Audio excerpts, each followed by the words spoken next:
Welcome to another episode of Behind the Needle. If you've listened to all of my episodes, you may recognize this guest because he was my first guest ever. Number one. My wife asked me last night, she's like, "Why are you interviewing Jordan again?" I was like, "Is that not okay?" He's boring. She's like, "Ew." No, she didn't say that. But I said, because Jordan is awesome, number one. Is a year and a half ago, and a lot has happened to both of our businesses in the past year and a half. A ton has happened to yours, and I wanted to get an update about that. And the first location was at your office in a janky setup that was not even a fourth of coolness factor of what we're having right now. And we needed a redo. We needed a little redo. I've gotten a lot more experience doing these interviews now, and it just needed to happen. But thank you for driving. We were just talking, he came all the way from Gilbert. We're in, kind of north-ish Scottsdale, but I appreciate you coming out here. Let's jump right in. Yeah. Take us from what's happened. Let's go back to your origin story a little bit, just in case people didn't would listen to the first episode, because you're very inspiring to me. Thank you. I think you will be inspiring to a lot more people that understand where you've come from. You were an emergency flight nurse, a male nurse. Yeah. You were an adrenaline junkie. You still are. Why did you go into aesthetics? What happened there? What was the transition like? So I was flying medevac, and one of the crew members of the same company was kind of doing men's health and women's health and wanted to bring Botox in. And so just that mutual connection, asked if I was interested, started dabbling in it. And then basically my wife and I, we had started a family, and it's obviously a bit high risk of a job. And then, so that was kind of in the back of our minds. Yep. But at the same time, I started, every time I'd come off of hitch, which is what we called it, our hitch. So I'd work 7 days in a row, and then I'd have 2 weeks off. So I was gone for a full week. And then the 2 weeks I'd be home, I was booked out with aesthetics. And so I really didn't have much of a life. Wow. And so I had to pick. And I really loved aesthetics, and I loved I don't want to say lifestyle, because I certainly didn't choose it for the lifestyle, but being able to be home with my kids every night was a motivating factor. And then I just started, I feel like, growing in it, and it challenged me every single day, and I really like that. So here we are. So that was the transition, and you started off at another place where you were working, and then you're like, I'm ready to go out and do this on my own. You're celebrating almost 3 years open in the spring, right? Yeah, March. Yep, March is 3 years. The growth that you have had is phenomenal. You opened your first location in Gilbert. You're off of Higley and Pecos. And then your second location, you started in Fishersville, right? Yes. And then you moved it to... Or we started in Stanton. You started in Stanton. Now it's in Fishersville, Virginia. Yep. Yes. Because you're from there. Yep, hometown. And because that is unusual. Yeah. Normally, a brand is built kind of growing out. Yeah. But this was like, let's throw it to the East Coast. Right. But you have roots there, so people know who you are, and you have an amazing provider there. You have a couple providers there now. Yeah. And they're killing it. Yeah. So then you merged with a group in Tempe, and then that was actually where we were at when I interviewed you last time. That isn't in effect anymore. Right. So there's been a lot of change there. Yeah. And now you teased this, so I'm allowed to say it. Yeah. You're opening another office in Glendale, Arizona. We are. Yeah. What is that? In January 1, we launched. January of 25. Yeah. January 1st. January 1st. Yeah. Okay. So we're doing a soft launch in probably the next 30 days. Oh. Yeah. Okay. Yeah. That's so, okay. So, and we had talked about it. You were thinking of going either to that location, or you were thinking about starting another one in the East Valley or Dallas. Yep, Dallas is happening. Dallas is happening too. So there will be 4 locations. So we have 5 actively in the books, like working on. What's the 5th? So Glendale is like a done deal. The next one. Yeah. It's done. It's happening. It's happening. Dallas is, currently we're in the real estate realm. So we're finding a location. We actually already have staff ready to go, believe it or not. And then the last one is, I can't mention it. We'll just say it's East Valley. Okay. purely strategic here, but we're actually trying to, if you look on a map, you've got Glendale here, then you've got Gilbert here. Yeah. I'll just say this, that in order for me to capture the full valley, ideally I'd need a location in Scottsdale and Queen Creek. Yes. And will you go north or south, or you're just going to go I think Glendale is going to be as far north as we go. Okay. Yeah. So there's going to be 6 locations then. 5 to 6 is the plan. You just teased it. Yeah. And things can change. Things can change. But no, we're guaranteed basically 4. Like we know we're at 4. And then are you stopping? You know, I say every time we're going to stop. You've told me you're going to go to 10. That's changed. You said, I want to hit to 10 as quickly as I can. Yeah, and that changed. So I had one of my mentors really gave me great words that completely like, do you ever have those moments where something says something so profound to you that you're like, oh, wow, I'm stupid, or wow, how did I not realize this? And then instantly everything changes. Yeah, it was when you told me that I should get Botox and get rid of my 11s. Oh, yes. Yeah, see? It's amazing, right?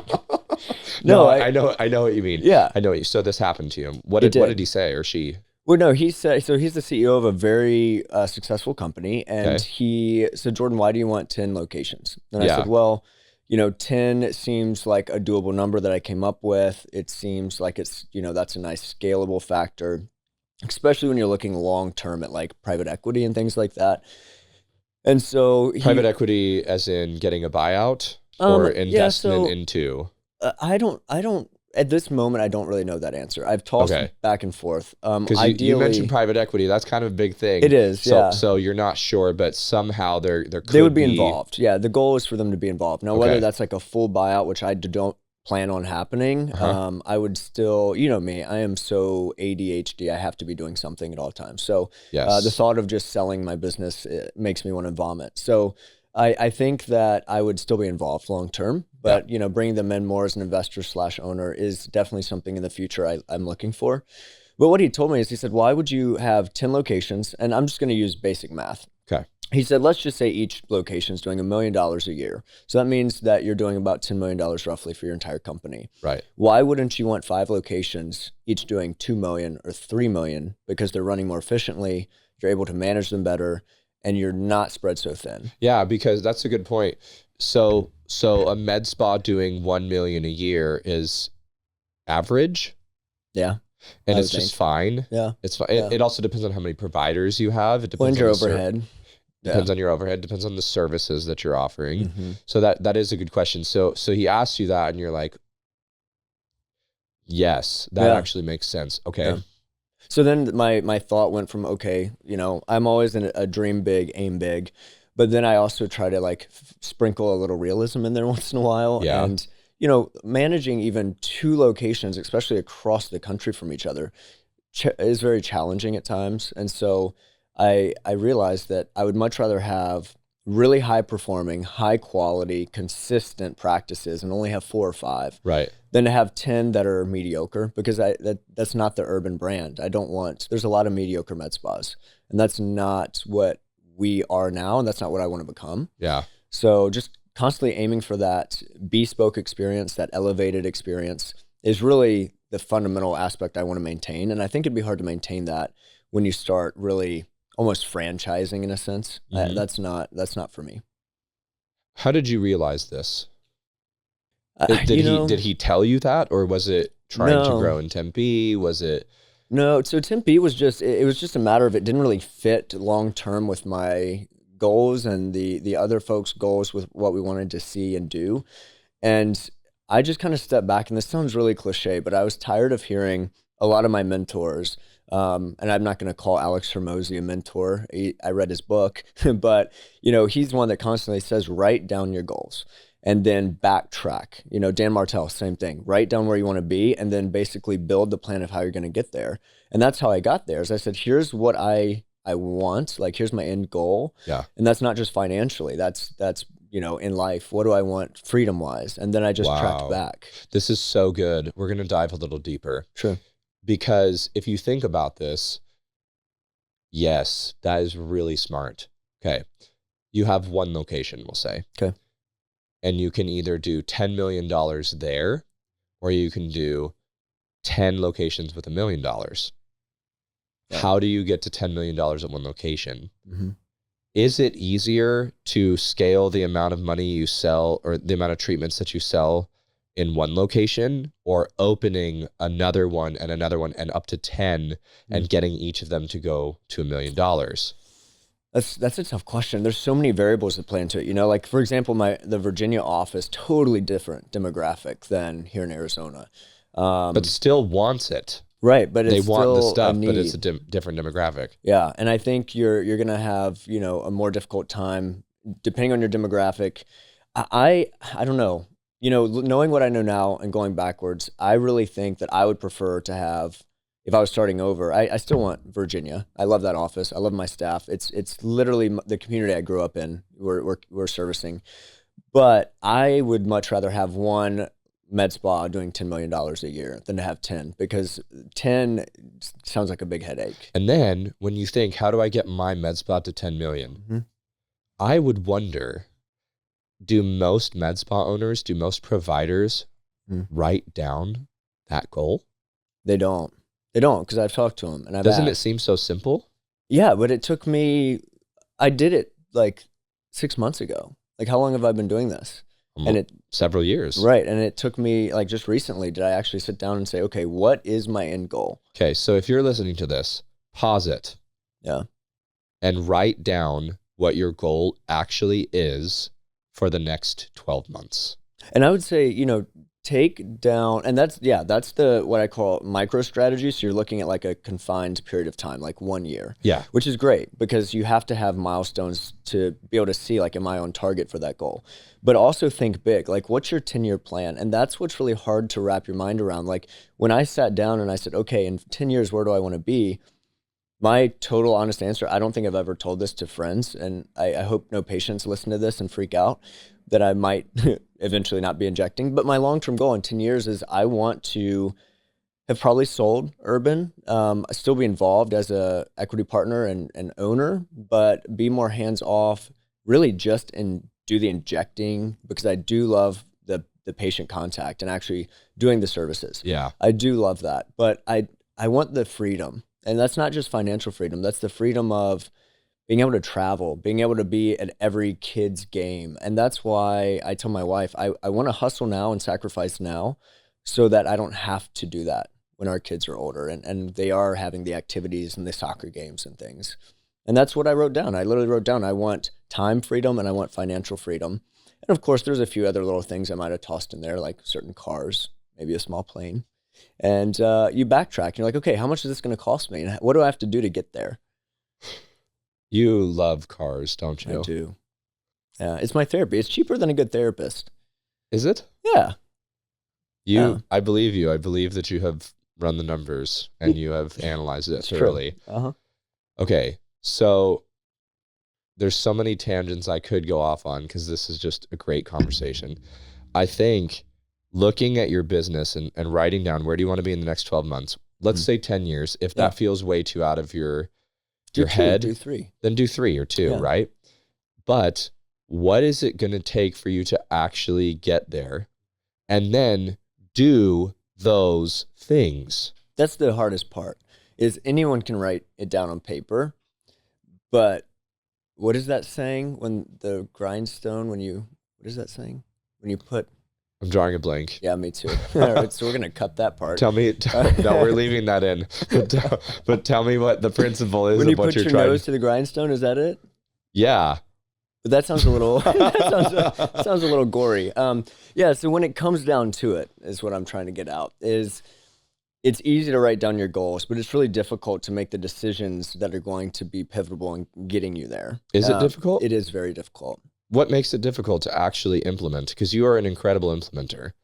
Because many times when you're implementing something, it may not fare well for the person on the other end, or it may not be what you want to do, but it's the right thing to do. For example, as a business owner, there's going to be times you have to let employees go. And it could be, one of my big things is culture. If there's an employee that's bringing down the culture, that's causing drama, it is the quickest termination I will ever do, because I've seen what one toxic person can do to a great culture. It can completely ruin it. What if this is a friend? There are no friends. Not in business. Yeah. Your friends are outside of work. You might have someone who's your friend outside of work, but at work, they're a colleague, they're an employee. You can be friendly, and that's where a lot of people struggle. And I have struggled there, because I care deeply about every employee I have. I really do. But at the end of the day, what makes it easy in that situation, like we're referring to, if you have to terminate someone, quote unquote, that's your friend, my argument would be a true friend's not going to be putting you in that position and creating a toxic workplace for other people. Agree. Yeah. So, I mean, it's one of those things you have to look at all viewpoints and be really unbiased. And that's hard to do. It is hard to do. It is hard to do. So 5-6 locations, as much as you possibly can, bringing it in, like grow those to be as profitable, strong as you can. Yeah. And there's a goal behind it. I feel like I don't want people to think that it's purely financial. We're just going to throw up locations. We're not. Yeah. Say that, but that's not the intention of what we're talking about right now, for sure. Right. No. And for me, it's something as simple as I want to deliver the quality that Urban is known to deliver and get it out there for other people to have. I can't tell you how many people we have come in, whether it's like a female on weight loss that's had her life completely changed, her confidence has gone up, or a couple that comes in on hormone therapy that literally they're telling us, you saved our marriage, you kept us from a divorce, to the patient that just had thin lips for her entire life, and on her 21st birthday, her mom brings her in, she gets lip filler, and you see her leave with just a different aura about her. She's confident, she's happy, there's tears. That is what I want to bring to the masses. You know? That's what this means. Yeah. But we're talking about business today. Right. So talking about that, you have had many ideas around marketing that have come up. Yeah. We have had numerous conversations after hours on your way home while you're at the office. Hey, I have a random thought, Mike. Can I run it by you? Sure. Let's talk about it. Cool. I've had thoughts where I come up to you, right? Yeah. I'm not going to ask you to share your entire marketing strategy right now, because I think that would be like a 2-hour episode in of itself. But I want to know, what do you think the most important things are that a med spa can do in order to grow a clientele that's going to help build the profitability of the business? By far, the first thing is to stop commoditizing yourself. And so commoditizing yourself is going to mean that you are playing at the bottom of the barrel in terms of pricing and your quality of service. Yeah. Right? Yeah. So I have an example recently that kind of defines commoditization. There was this patient that came in, and I still think our prices, actually I know from market analysis, are very competitive. And we had a patient come in, she got some tox and I think filler, and went to check out. And my front desk staff checked her out, and she was kind of shocked and was like, wow, I've always paid $8 a unit for Botox. This is way more than I've ever spent in my life. I think I might need to consider going back. And I think the problem is a lot of med spas would fight for that patient and bend over backwards and say, oh, you know what, we're going to discount it or whatever. That patient is exactly what the downfall of many med spas are, is that they commoditize themselves to try to get people in the door. And we've all done it. I've been guilty of this. But then now you've got a patient that expects lower than what you're worth. And all of a sudden, it's a race to the bottom. You're like pricing yourself out of a job. And in reality, that's not the patient you want to begin with. You want the patient that comes in and is like, you know what, I'm paying for this service because I get good results and it's worth it. Yeah. Not, I'm going to shop around and find the cheapest price. And this was an established patient that just came over? No, it wasn't. She came from another practice. And so maybe she was getting $8 a unit her entire life. I don't know, but she's not going to get $8 a unit for us. Right. And that's simply something where she kind of made that little threatening, passive aggressive, like, I may need to reconsider my options and go back to where I've been. And this isn't to sound harsh, but our talk track when someone says that is, that's absolutely fine. We totally understand and we wish you the best. It's not, oh, well, let's give you a discount, or, hey, next time we'll drop it by this. No, we know our value. We know our worth. And we make mistakes. And this is where I see a lot of business owners that are medical get into a bind. They know their worth, but they try to constantly save that patient from going somewhere else by bartering, by like dropping their price, whatever, making a deal. The thing is, you're not just paying for results in the service, and that's where we always get caught up is like, oh, quality, you're paying for the service and the expertise. You're paying for more than just that, at least at Urban. You're paying for somewhat of a guarantee. Yeah. Like if something's not right, we're going to stand behind it because we're human. Every once in a while, someone's going to have a lower brow. You're going to have a little bit too much movement. You're going to have something. We price ourselves so that we don't have to nickel and dime you if something goes wrong. We're going to take care of it. You don't have to worry about that. So that leads me into the second point is don't commoditize yourself, but then stand behind your brand identity, and create the value. So it's really the opposite of commoditizing. Show the value and prove the value that you give. That's really important. Tell me how you prove the value that you give. By backing up your work. You know, if I have a patient come in fact, all of my patients who are tox patients, between weeks 2 and 3, if you come back for a follow-up, if you went with my suggested amount of units, for example, for those listening like tox, if I say you need 55 units of tox and you do that and you come back in 2 to 3 weeks and still have movement, you're going to be treated for free. We're going to make it right. And that technically I'm not getting paid for. We're going to lose a little bit of money. We're losing money. You're losing money from the product. You're losing time. Yes.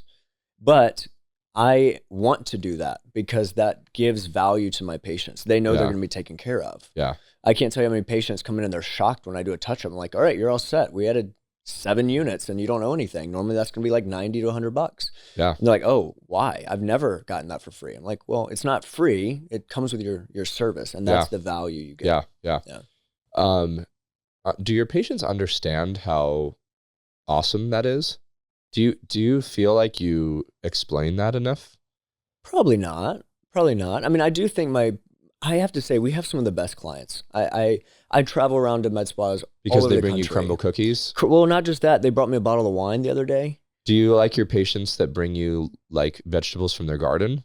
You know, there was this one guy that kept bringing me cucumbers and tomatoes instead of crumble cookies. It wasn't cucumbers. It was lettuce. Oh. It was me. Oh, wow. Jordan doesn't eat healthy things. That's not true. So he didn't like them. As I spill my Frappuccino on myself.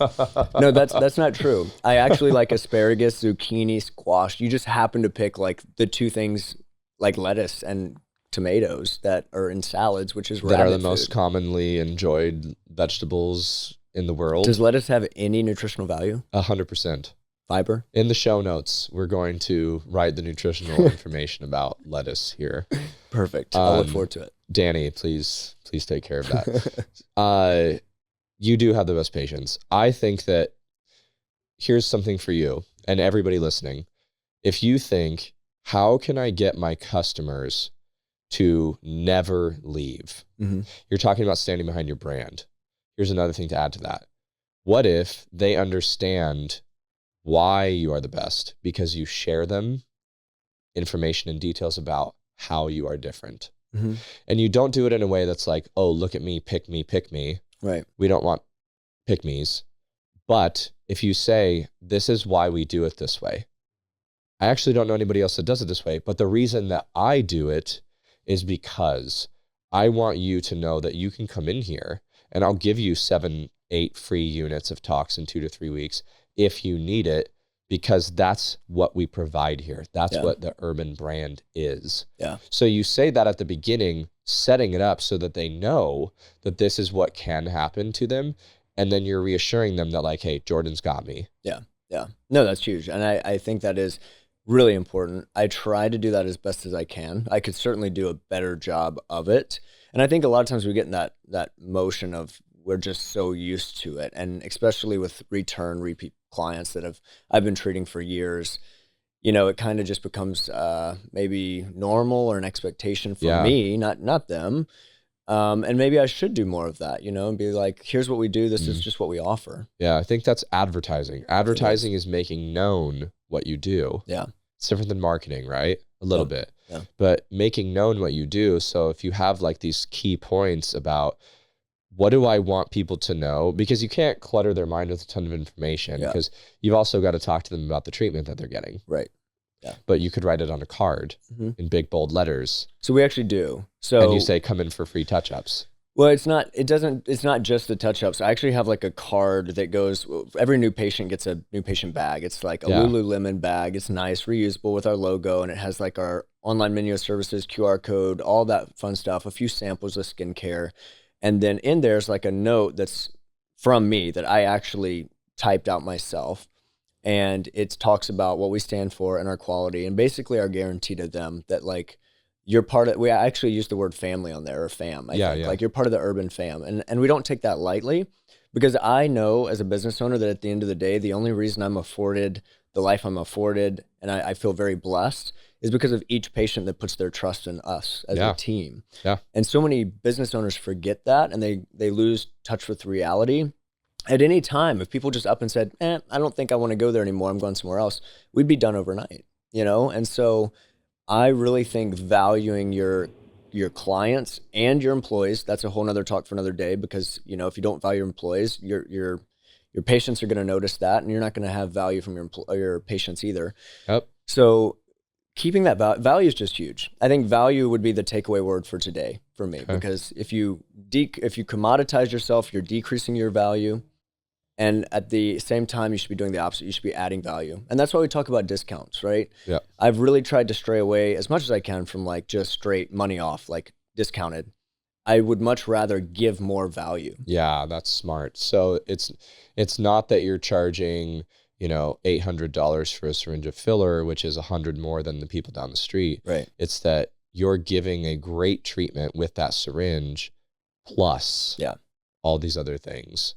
Like, for example, if you want to do a lip filler promotion, instead of just doing, hey, here's $100 off lip filler, which I'm not against. We still do that occasionally. We know there's rebates. But instead of just doing a discount, why not say, hey, if you book your lip filler this month, it's $50 off, but we're going to throw in a free skincare product. Well, now on the back end, they're now experiencing a product that they probably never did. Hopefully that's the goal. They've never used it. And the goal is that they use it and they love it and they come back wanting more skincare, right? So you got to look at the long play. Free skin scan, a face scan, right? Yeah. Skin analysis. Okay. So that's the value. Don't commoditize yourself. That's the biggest one. Yep.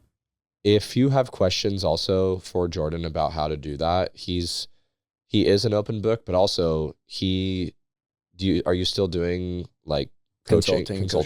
Yeah. So he can do that. The Merce Injector is his Instagram. Hit him up there. But what's the next thing? Like, we have had countless number of conversations about marketing and messaging and everything like that. What are the 1-2 most important ways that you have found? Is it because I know that your biggest spending customers follow you on social, and they're like, they trust you. You talk to them. I know that we have done an incredible job for you with meta ads. I know that you use people for Google that have done insanely well for you as well. Yeah. Your word of mouth has to be very, contribution, growing the contribution to your bottom line as well. So, so what is it? What have you found works the best? Man, I mean, it's cliche to say, but at the end of the day, word of mouth has always been the best referral. I mean, it's the cheapest. It's in terms of customer acquisition cost. When people come in with a level of trust already because their friends have vouched. And so that's huge. And you have to look at your acquisition cost per client. How much is it costing me per lead? It really doesn't cost you anything for a word of mouth referral. Right. Costs you the time it took to build the rapport with that person who referred. Exactly. Yeah. Yeah. So that's huge. I think, before we go on into another, is there what are 1, 2, 3 things that I can do right now to boost my word of mouth referrals? Well, that's tricky, because there's some legalities there in the medical space. Like, for example, referral fees are frowned upon. And so it needs to be kind of tailored to where it's not a payment for a referral. So what we do is we send a thank you. Whenever someone lets us know that they were referred by someone, we send them a thank you, and we send them like a free credit on their account, right? It's not cash value. They can't redeem it for anything other than like goods or services. Yeah. But that's one thing that you can implement pretty quickly that is really, really helpful. But then also physically telling your patients that, build that into a conversation. Many times I'll have people that want a tip, and they'll try to give me a tip. And what I always say is I would much rather have you like word of mouth, like just let people know your experience. And if you have any friends that get services or things, send them my way. That's the best tip or review you can give us. And does that work? It does. You'd be surprised. I wouldn't be surprised. It's the law of reciprocity. Yeah. So you gave somebody an incredible service. They tried to give you something back, and you deflected it, and you said, "Hey, thank you, first of all, for thinking I was good enough to spend more of your hard-earned cash on this. However, my goal is to make all of the people that you love feel just as good with this. Yeah. It would mean the world to me if you would refer people my way." Yeah. You would be, well, you said you would, and then it works really well. And then they'll come back feeling like they owe you because they weren't able to give you the money. Right. So they will be like, wow, he just made me feel good about myself, and I have to go get him this referral. That's a really smart way of doing it. Yeah. Well, and not to change subjects, I think it goes right in line with this, but where many people focus early on that I have seen is they always focus on leads. They focus on getting people in their chair, and they sometimes neglect those already in the chair. Yeah. And that is what I would call a hot lead. You've already got someone who spent money with you. You've hopefully already built rapport and trust. Don't forget about retention. Retention is so huge. And so I keep it basic. Retention starts at Urban with treating everyone like a family member. Okay. And I know that sounds so cliche, but I want them greeted by their first name when they come in. They're going to get a smile and a warm welcome. And we don't talk to them like a normal, cold, sterile medical business or practice. Right. I'm not using a real patient's name here, but I'm going to say Karen, right? I'm going to say, let's use Kathy. Kathy. Okay, that's better than Karen. Kathy. Karen's just the go-to name. Sorry, Karens. Kathy. It's like, Kathy, how are you? And then we'll put notes like from her last treatment. Kathy is going to her son's wedding on October 4th. So then it's like, I look at that beforehand, and it's like, I don't have a good memory. Any one of my employees will tell you, I have the worst memory of anyone walking this earth. I also can vouch. You can. It is horrible. Like the fact I'm here on time today, it's impressive. It's because I texted you last night. You did. Knowing. The knowing. So taking notes before. Yeah, and so I'll talk to them and say, hey, how was your son's wedding? Was it great? And sometimes you'll just see their eyes light up like, I am shocked you remembered that. Yeah. And you keep it personable, and you build that relationship. And that relationship many times is more important than the results I'm even delivering. You'd be surprised how many people want to just come in and have that familiar face and that team that they feel invited and wanted, Yeah. Half the time I hear my patients in the lobby just giggling and laughing with staff. They're catching up over the last few months, and it's huge. They feel like a part of the family, and I have people tell me that all the time. Like, I came from this other med spa, and I just would sit in the lobby. It was cold. I'd be walked back. They'd inject me, and I'd leave. And that's not the way to do it. You're missing the whole personable interaction there that we need. Yeah. I think a lot of this depends on the type of client that you want too. Oh, absolutely. Some people just want to go in, get poked, and then leave. Yeah. But if that's not what you're trying to like accomplish with your business. Yeah. That's not the vibe. That's not. So I think that what I'm hearing is a lot of the way that you treat people is the way that you're trying to, the clientele that you're trying to attract. Yeah. And okay, so word of mouth. We learned something from you that is very helpful. That reciprocity and wanting to give you something back is super helpful. Other than that, what's the next thing? Like, I have $5,000. Where am I going to put that money in terms of marketing and advertising? Well, I mean, I don't know if I'm allowed to talk numbers because it's you, but I spent a decent amount of money with you. Yep. And my return on investment was a ton. I think it was 10x. It was more than 10x. At least. It was more than 10x. And we did meta. So meta ads? Yeah. Meta ads. So I would definitely, you have to be on social media. I mean, at this point in the game, unless you are I know one doctor that I'm friends with that she lives in this small town, and she read her demographic. It's a much older demographic. And she realized social media is not where it's at in this little town. And she literally ran newspaper ads, and it worked, right? Wow. That's not the norm here. This year? Last year, yeah. Wow. Isn't that crazy? I know. It's crazy. Newspaper ads. I didn't know they still existed. I've never, ever thought of that. No, me neither. I just thought we looked for pets in obituaries. Like, isn't that what newspapers are for? Do you look for pets? I mean, no, but I did. But I my grandma's paper, I used to look in the free pet section all the time. I know it's there. I just hoping one day your mom and dad would let you bring home little Sparky. I brought a rat home once. No, you didn't. I did. Did you find it in the paper? No, Petco. But I lied to them. You should have said yes. I lied to them and I told them that it was going to be put down. And I hid it in my closet for 2 weeks before my mother was cleaning my room and heard something rustling around. Shut up. And she found my rat. What did she say? Did she scream? First it was a scream, yeah. Were you home? I was. And I immediately knew what was happening. You knew what happened. Yeah. And were you concerned that the rat would get out and scratch or bite her? No, it was Ezzy was the name of my rat, Ezzy. And Wait a second. Don't even go where you're going. You have a son. Named Ezra. Yeah. You named Ezra after a rat? No, he's actually named after one of my favorite motorcycle racers. Yes. But my rat was closely named, yes. But okay, long story summed up, my mother fell in love with this rat. And one day, the rat would literally sit on our shoulders and just sit there and hang out with you. So she let you keep it? Oh yeah, we kept it. And then one day, tragically... And then would put it on her shoulder. Mm-hmm. Oh, it would sit on your shoulder and just pet chill. Its tail? Oh no, it would just sit and hang out like a bird. Okay. And it would run around and it was potty trained. It would do its little droppings in the hamster cage or rat cage. But yeah, one day, sadly, it was climbing up its cage and it lost grip and fell and broke its back and we had to put my rat down. Little back legs weren't kicking. I think you manifested that and said, they're going to put it down if we don't save it. And then you ended up having to put it down. Yeah, see, now you just ruined it. I'm going to, now I do need more therapy. You brought this on, yourself. How did we get into rats? This is what I love doing podcasts with you though. How long did the span of life last for Ezzy? Gosh, I'd have to ask my mom. I feel like it was a good year or two. I mean, it was a solid family. You have siblings, right? I do. I have one brother. And did he like Ezzy?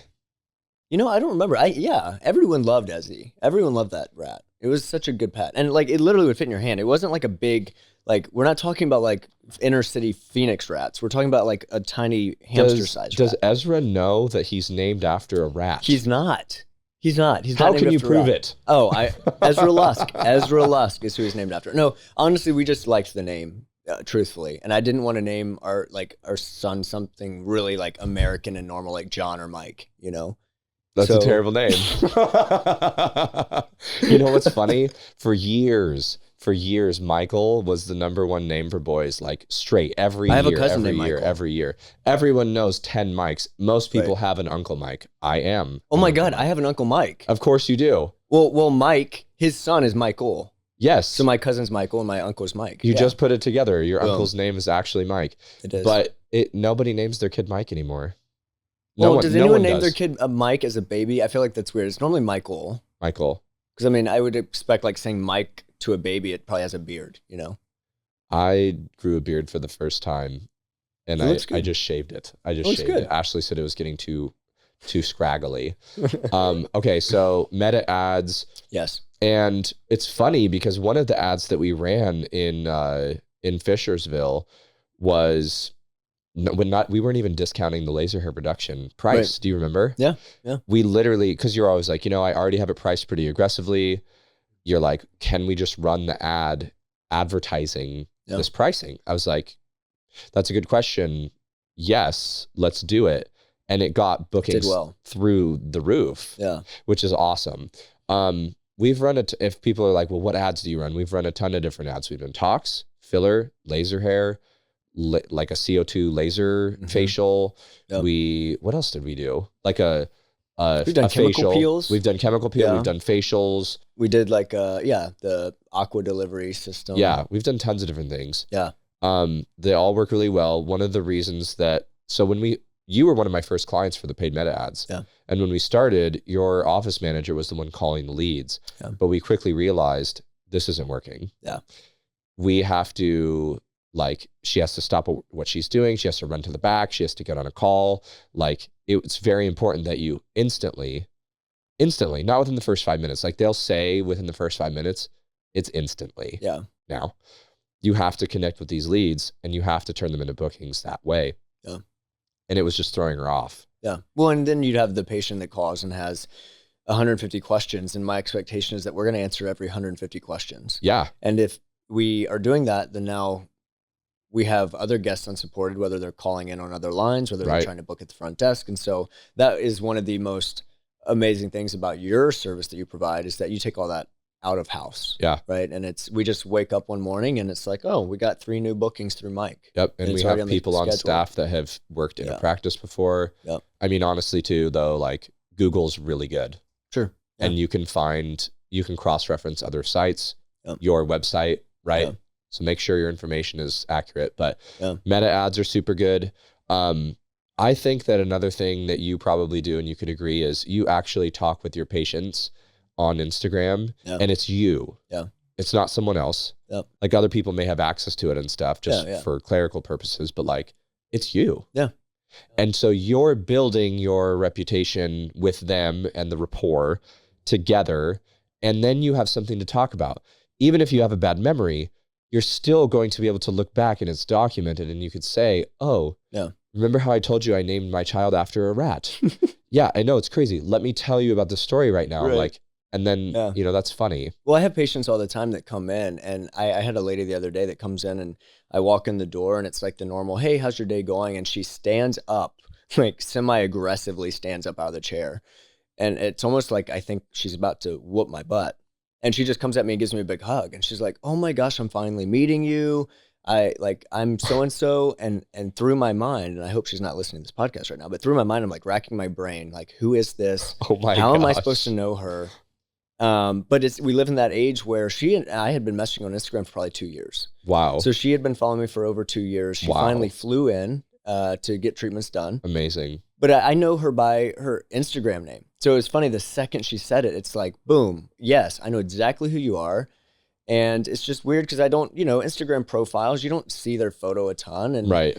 So yeah, I had no clue, but she instantly had, not respect, but it was trust in me. Yeah. Like she knew who I was. It was a familiar face, and it felt like we'd known each other for years.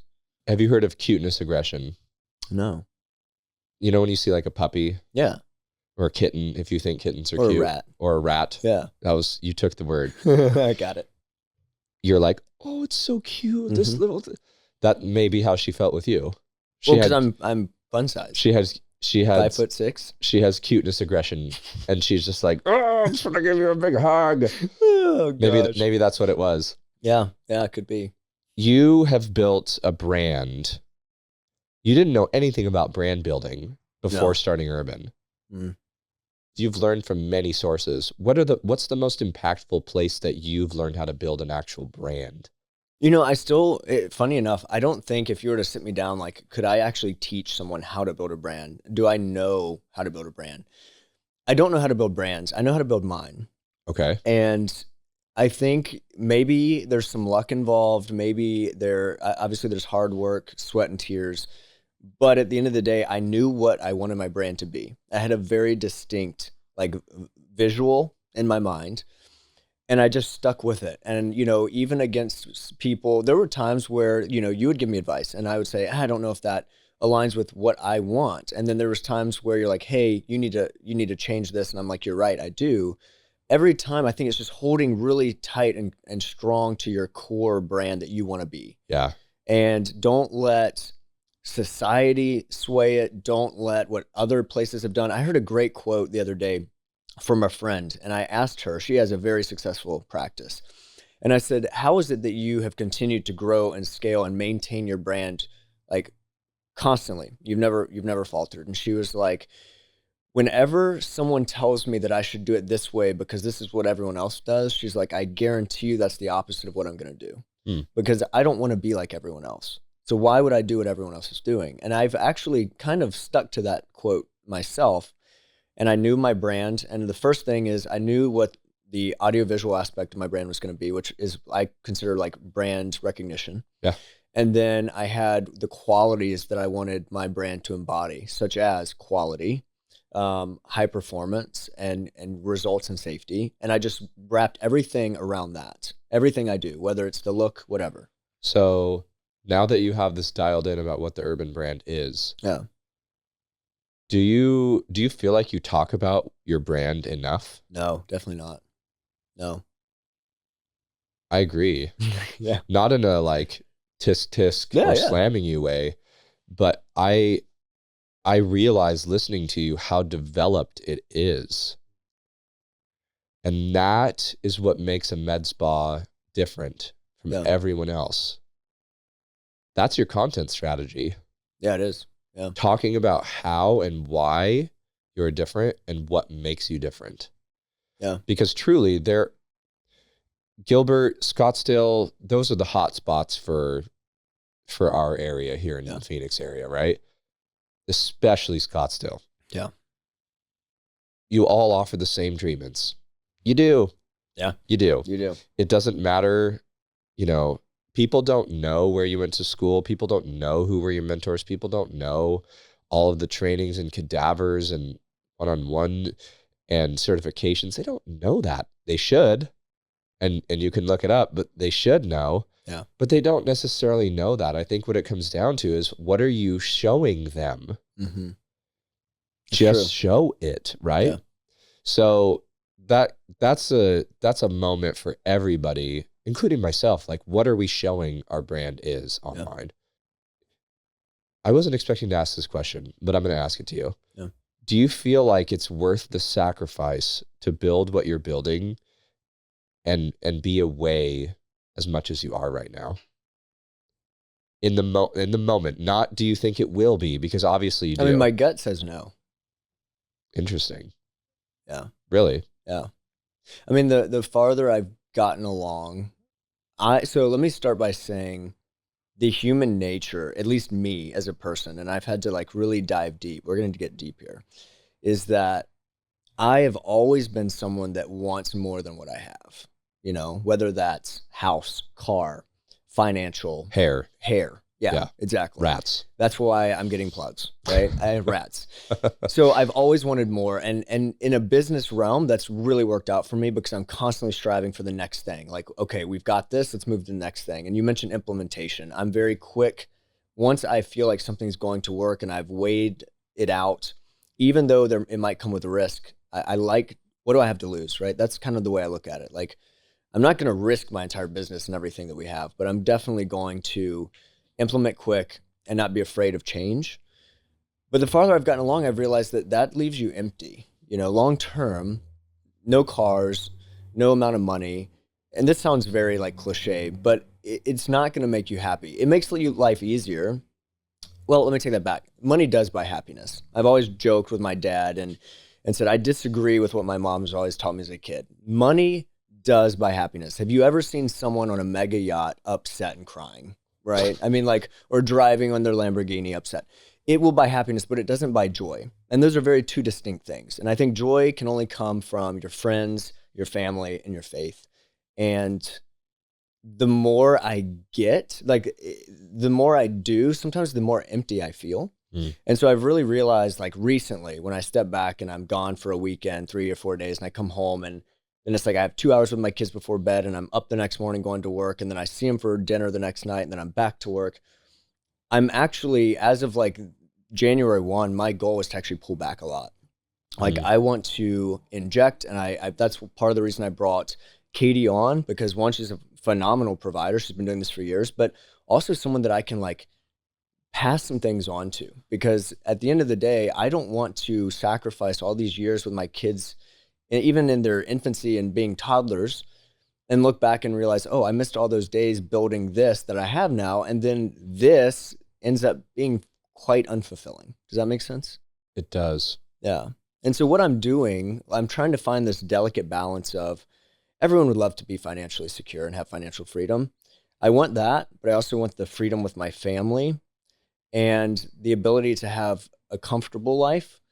But I also need something that keeps me going and gives me incentive and gives me this idea of every morning I wake up, I'm excited about the next challenge. It's finding that balance, because for a long time, and really up until even today, I've really placed work and growing my business as number one, because I would rationalize it to myself that this growth and development is going to pay dividends in the future. But that's what every idiot says in the beginning. And then before you know it, everything's gone. Like your kids are graduating high school. It's freaking true, man. Yeah. It is true. Do your kids see you building the brand? No, they don't know. They just know the daddy's gone, you know? So Annie Ray is younger than Ezra. Yeah. And, right? Yeah. Ezra's turning 3 like next week. Okay. So she's 2.5, like in a couple days. Mm-hmm. But one of the things that we do is we show her what we're working on. Yeah. And Ashley films podcast episodes for her podcast in our living room. Oh, cool. And Annie Ray knows that a microphone means podcast. Oh, nice. And that way you're not sacrificing away, but you're showing them what you're doing. Yeah. And then you're still able to build. You're instilling work ethic in them. They're seeing daddy do all this amazing stuff. Yeah. And then they're starting to know. Well, I think that's part of that balance, you know, finding that balance. And it was so easy for a long time for me to rationalize in my head, be like, okay, I'm leaving for 3, 4, 5 days. I'm going to be away from the family. And, you know, I'm tired of my way to make my kids happy again is like, oh, well, daddy's bringing you a present from the trip. And I'm grabbing some overpriced stuffed animal in the airport on my way home. I want to, like you said, while I'm doing this, because I'm not going anywhere, I'm going to continue to grow. We're going to continue to crush it. But I think I need to realign my priorities in that time and not have all the focus in one area. And like you said, you kind of build them in to that and let them see what's going on. They'll understand. Yeah. They'll understand. They might not know like how to do what you're doing. Sure. But they will, and they do know and see. Yeah. Oh, for sure. I think they would actually be thrilled. Try it, maybe. Yeah. I'll be on a coaching call or a sales call, and Annie Ray busts in from library time with Ashley and just has the biggest smile because she knows. Yeah. No matter what's happening, no matter who I'm talking to, she can come in that door. Yeah. If she needs That's to. huge. Yeah. And then I'll pull her up on my lap and I'll say, can you say hi to so-and-so? Yeah. And she's like, hi. Yeah. Well, you've done that with me. She's adorable. Yeah, exactly. When I think that's more doable in your space because, like, for example, you're at your home office with me. Like, they can't bust into your treatment room. Right. I've got a patient's lips all swollen. But if there are things that you can do at home, I've started taking them with me. So that's one thing we started doing. That's cool. My wife and I will bring the kids on like a conference. Yeah. You know, we try to do that more frequently and turn it into like a little mini getaway. And that has made me feel much better. That's awesome. I think a lot of it is intentionality. That's the whole point of what I'm getting to is growing a business is not bad. In fact, it's a great thing and it gives me a lot of joy and passion in life. Yeah. But I don't want anyone to ever forsake the most important things for them, building something of material value. Yeah. Dude, thank you for going there. Yeah. That's what the purpose of this podcast is. Yeah. Yeah. I think you're doing a really good job, man. I appreciate it. I don't think very many people tell other people that. Yeah. I can truly mean it. I really do think you're doing an amazing job. Well, I appreciate that. When you've been a part of it, you know, I mean, from day one, the advice you've given me, the help you've given me. I mean, I'll just say my investment with you turned into over $400,000, right? Of just meta ads. Right. That's it. And so you have been crucial and pivotal in this journey, and I hope you will continue to be for a long time. Thank you. But it's people like you and my mentors that really step behind me. And you've had the calls where you've picked up and it's me on the other end, and I'm like, I'm frustrated.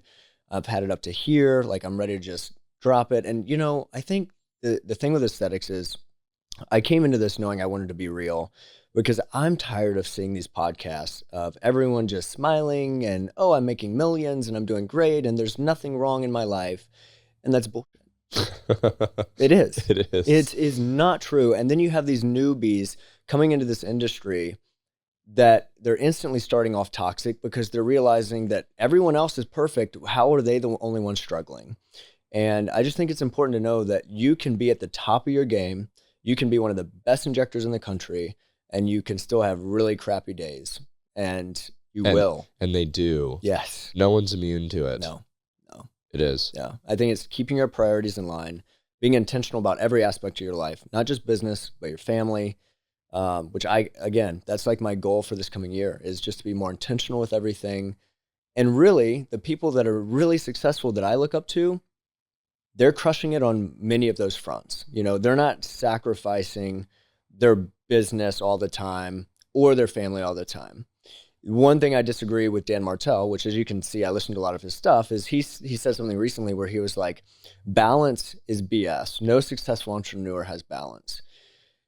And I slightly disagree with that. I think in the beginning, yes, that's correct. It's very hard to scale and grow quickly and have balance. But the ones that I want to be like, they do have balance. And they're still successful. I think Dan, I saw that reel. Yeah. I think Dan is really smart and successful and has done a really good job. Yeah. However, just to your point of, and I would love to meet Dan. Yeah. I would hire Dan as my mentor. Yeah, Dan, if you're here, I'll take you out to lunch if you're listening to this. I would hire him as my mentor. I was actually just thinking about him yesterday. Like, he's one person I would hire. Yeah. But just like you were saying, the newbies that come into this space don't think that they're doing it well like the other people are. Right. We don't know Dan Martell's family life. Nope. We only know what we see.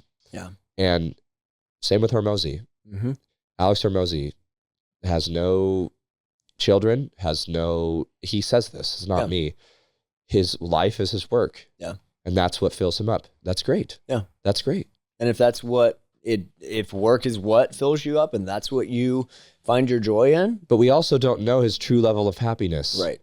Is my point. Well, his marketing, if you think about it, part of our marketing and what we show people on Instagram, on Facebook, on TikTok, is a highlight reel.